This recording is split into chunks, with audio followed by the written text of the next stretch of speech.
یہ واقعہ نبی کریم حضرت محمد صلی اللہ علیہ وآلہ وسلم کی پیدائش سے بالکل قبل پیش آیا۔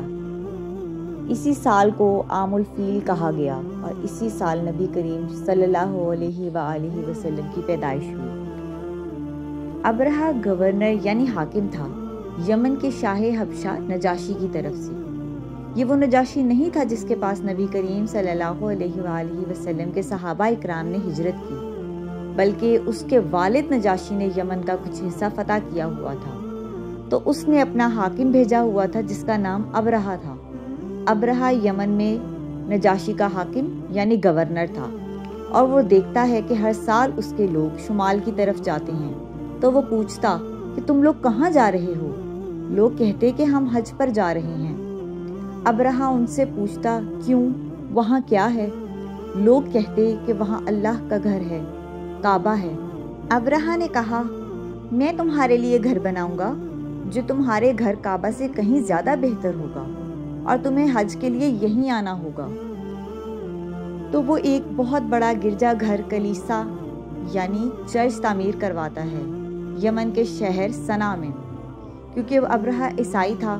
تعمیر کروانے کے بعد وہ عیسائیوں کا سب سے بڑا گرجا گھر بن گیا جزیرہ نما عرب میں۔ ابرہہ نے تعمیر کے بعد لوگوں کو کہا کہ اب تم کو شمال میں حج پر جانے کے بجائے یہاں آنا ہوگا، کیونکہ ابرہہ چاہتا تھا کہ کلیسا میں لوگوں کا میلہ لگ جائے۔ بہت سی وجوہات تھیں اس کی، جن میں عبادت اور کاروباری وجوہات بہت اہم تھیں۔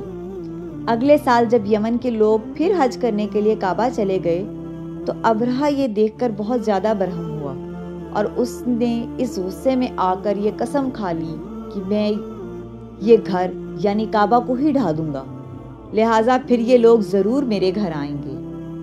کوئی مسئلہ نہیں، میرے پاس ایک بہت بڑا ہاتھی ہے، ہم ہاتھی کو لے جائیں گے اور اپنی فوجوں کے ساتھ آگے بڑھیں گے۔ اس لیے ابرہہ نے اپنی فوج کو جمع کیا، کیونکہ وہ حبشہ سے تھے لہٰذا ان کے پاس ہاتھی تھا، ورنہ جزیرہ نما عرب میں ہاتھی قدرتی جانور کی حیثیت سے نہیں رہتے تھے، لیکن ابرہہ افریقہ سے تھا اس لیے اس کے پاس ہاتھی تھا، اور وہ ہاتھی کو جنگی تربیت دینے سے بخوبی واقف تھے۔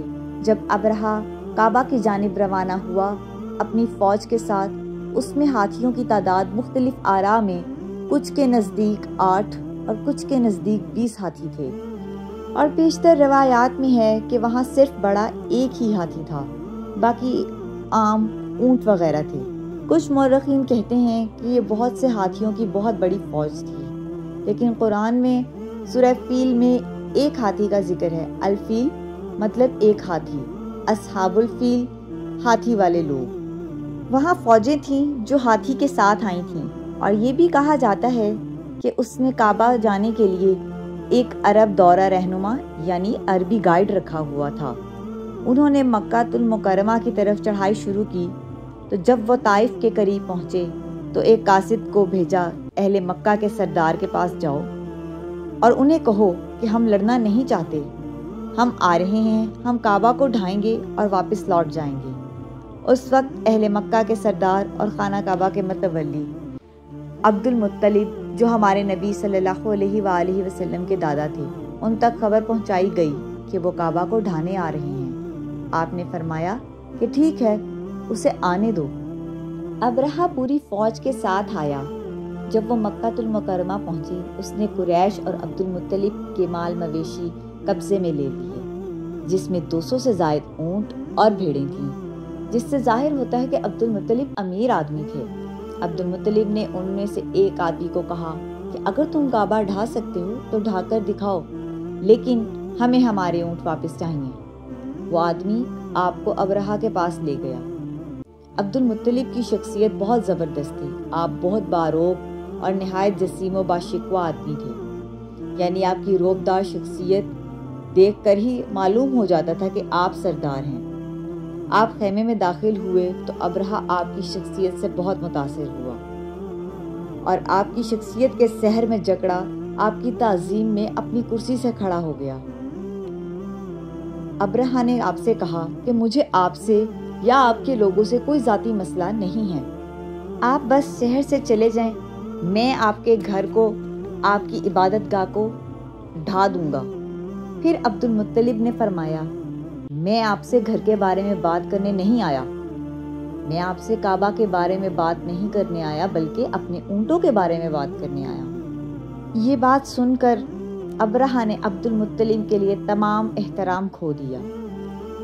اس نے کہا کہ میں تمہارے مقدس گھر کو، تمہاری عبادت گاہ کو ڈھانے آیا ہوں اور تم مجھ سے اپنے اونٹوں کے بارے میں بات کرنے آئے ہو۔ ابرہہ نے سوچا تھا کہ شاید عبد المطلب کعبہ کے بارے میں بحث کرنے آئے ہیں، اسی لیے وہ آپ کی تعظیم کر رہا تھا، اور پھر جب آپ نے اونٹوں کا مطالبہ کیا تو اس نے آپ کے لیے سارا احترام کھو دیا۔ پھر عبد المطلب نے بہت ہی زبردست جواب دیا جو دل میں اتر جانے والا ہے۔ عبد المطلب نے فرمایا، کعبہ کے ایک مالک ہیں، وہ اس کی حفاظت فرمائیں گے، اور اونٹوں کا مالک میں ہوں اور ان کی حفاظت کا ذمہ میرا ہے۔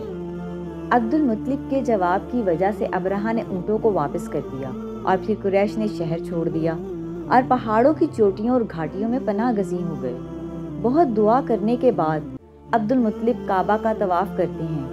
اس کے بعد عبد المطلب کعبہ کا دروازہ پکڑ کر اللہ سے التجا کرتے ہیں کہ اے اللہ، ہم اس فوج سے لڑ نہیں سکتے، وہ ہم سے بہت مضبوط ہے، ان کے پاس ہاتھی ہے اور ہزاروں آدمی، آپ ہماری مدد کریں، آپ کعبہ کی حفاظت فرمائیں۔ ادھر ابرہہ اور اس کی فوج کعبہ کی طرف بڑھنے لگے کہ اچانک ہاتھی نے مزید چلنے سے انکار کر دیا۔ ہاتھی رک گیا۔ بہت حیران کن بات تھی، انہوں نے اسے مارنا شروع کیا، مگر ناچار ہاتھی مزید چلنے سے انکاری تھا۔ انہوں نے اس کا رخ موڑ کر اسے پیٹا تو وہ بھاگ گیا۔ انہوں نے ہاتھی کو پکڑا اور اس کا رخ دوبارہ کعبہ کی جانب موڑا، وہ پھر سے رک گیا۔ کس نے اس ہاتھی کو روکا؟ اللہ رب العزت نے۔ وہ آپس میں بحث کر رہے تھے کہ کیا کریں کہ اتنے میں پرندے آ گئے۔ وہ دیکھتے ہیں کہ اچانک اتنے پرندے نہ جانے آسمان میں کہاں سے آئے۔ ان پرندوں میں سے ہر پرندے کی چونچ میں کنکر کی پتھریاں تھیں، جن کی تعداد 3 تھی۔ ہر کنکر کی پتھری بہت چھوٹی تھی، چھوٹی چھوٹی کنکریاں مٹی سے بنی ہوئی، اور بہت اونچائیوں سے جب ابابیل کے اس لشکر نے ابرہہ کی فوج کے اوپر زور سے سنگباری کی اور کنکریاں اتنی زور سے اوپر سے نیچے آئیں کہ ان لوگوں کے جسموں کو چیرتے ہوئے زمین پر گرتی اور انہیں موقع پر ہی ہلاک کر دیتی، اور لوگ دیکھ رہے تھے۔ اللہ اکبر! کہ عبد المطلب نے نہیں کہا تھا کہ کعبہ کے ایک مالک ہیں جو اس کی حفاظت فرمائیں گے؟ تمہیں یاد رکھنا ہوگا کہ اس دن سے لے کر آج تک کعبہ کی حفاظت اللہ سبحانہ و تعالی فرما رہے ہیں، تو یہ عذاب اللہ سبحانہ و تعالی کا بھیجا ہوا تھا، اور ان میں سے کچھ زخمی ہو گئے اور کچھ واپس چلے گئے، اور ان کو ایسی بیماری کا سامنا کرنا پڑا، خود ابرہہ گرتا پڑتا بڑی مشکل سے صنعا تک پہنچا اور نہایت ہی دردناک عذاب میں گرفتار ہو کر یمن میں ہی نہایت بری موت مرا۔ جس سال یہ واقعہ پیش آیا اس سال کو عام الفیل کہا گیا۔ عام عربی میں سال کو کہتے ہیں اور فیل ہاتھی کو، یعنی ہاتھی والا سال۔ اور اسی سال نبی کریم حضرت محمد صلی اللہ علیہ وآلہ وسلم کی پیدائش ہوئی۔